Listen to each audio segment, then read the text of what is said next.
budget in the red for general fund for $21,844 last year to balance it, even though it wasn't balanced, but to balance it with prior year funding.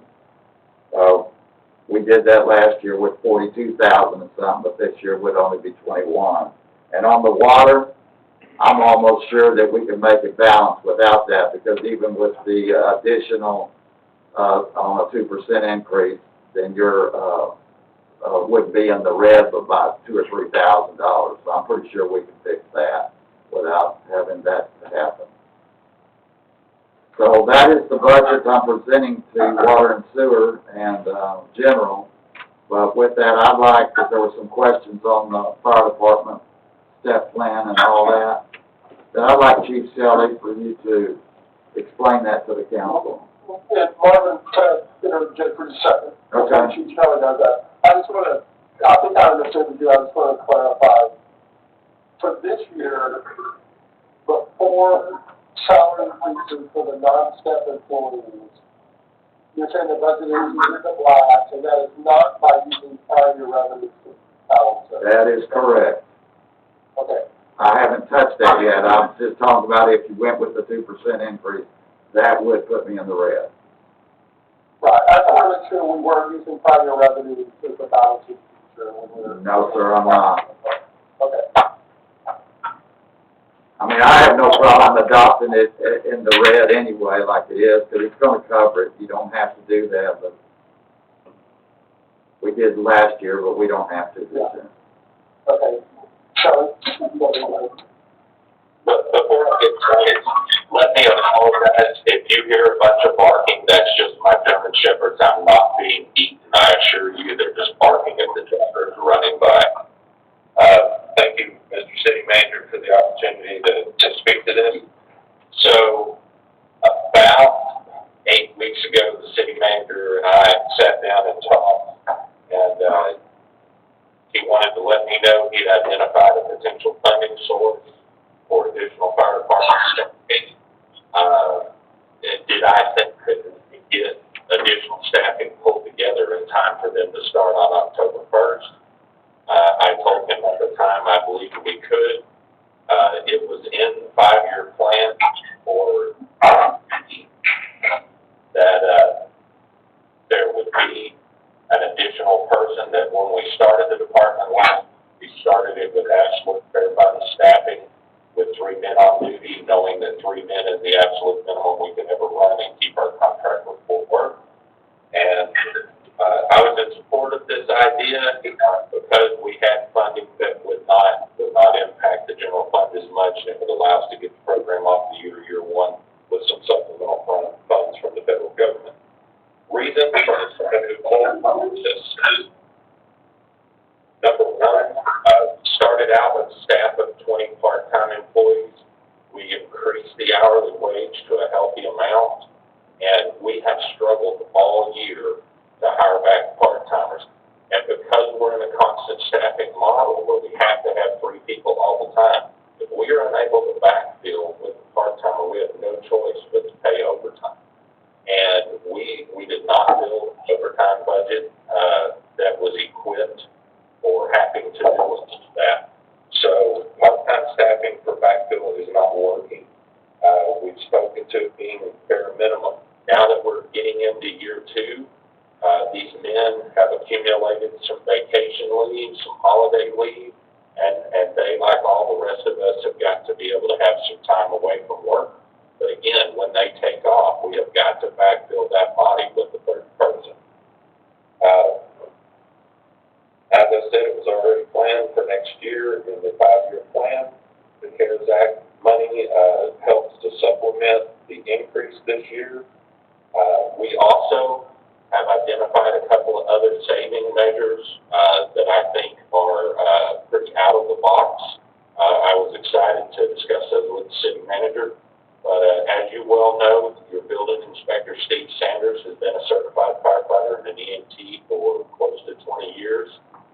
He's definitely not as good looking as your fire chief, but he's not too bad. We don't mind that. He will bring our good looks down just a little. But we're proposing to bring Steve into the fire department full time as one of the 3 firefighters. And he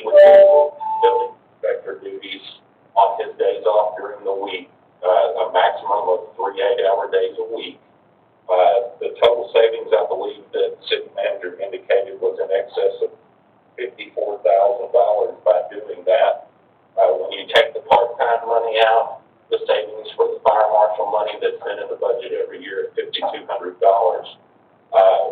we quite easily get very close to covering two and a portion of the third person.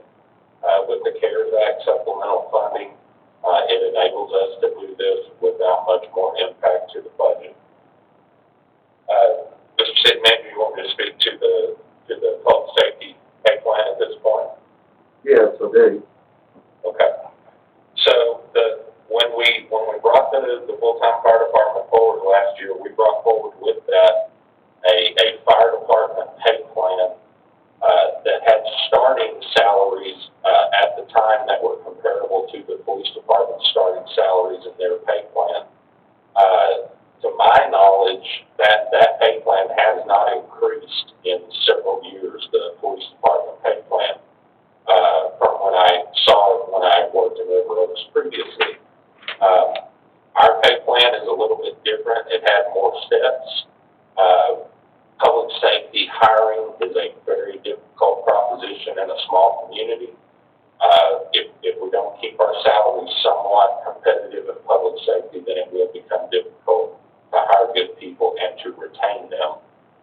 With the step plan, it's across all ranks in operations, so the guys in the fire station, from the firefighters to the captain, and it enables us to pay them a fair wage that is competitive. It's definitely on the bottom half of the spectrum for the area and competitive, but competitive nonetheless. And in conversations with the city manager this year, I told him, and we agreed, that if there was any possible way to bring the police department up onto the pay plan that the fire department's using, and to just make that a public safety pay plan so that we maintain parity between police and fire personnel at varying ranks, that creates harmony between the two departments as far as one doesn't feel like we're being underpaid or overpaid from the other. And at the same time, I think it will afford Chief Stilldenner and I the ability to hire good candidates and to retain them. And I'm happy to answer any questions.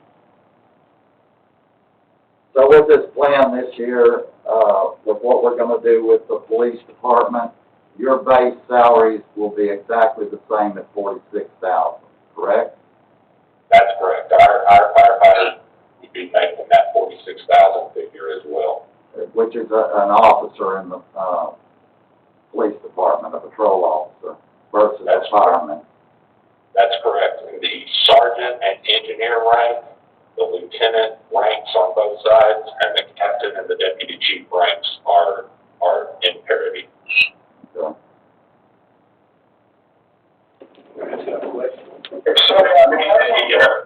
Or Steve, that's in there now, again. So our proposal that the city manager has placed before you is for Mr. Sanders to take one of the three firefighter positions that are in the budget currently, and he will carry out his building inspector duties 24 hours a week on his days off from the fire station during the week. Well, he's really, what works for us, but he does building inspection. He'll be doing fire and building inspection too. Or, He would be doing his firefighter duties on his regular fire schedule, and then let's say that his duty days are Tuesday and Wednesday at the fire station. On Monday, Thursday, and Friday that week, he would be in the office 8 to 5 as the building inspector. And certainly, if there are instances where an emergency comes up, something needs to be taken care of that day, if he's on duty in the fire station, then we can certainly send the fire crew to run through that 5-minute inspection as long as they're not on an emergency. It's not going to be an everyday occurrence, but if we have to take care of special circumstances, then we're absolutely flexible to do that. and we've also got it where I've talked to the code where they can back it up. We've got 2 code officers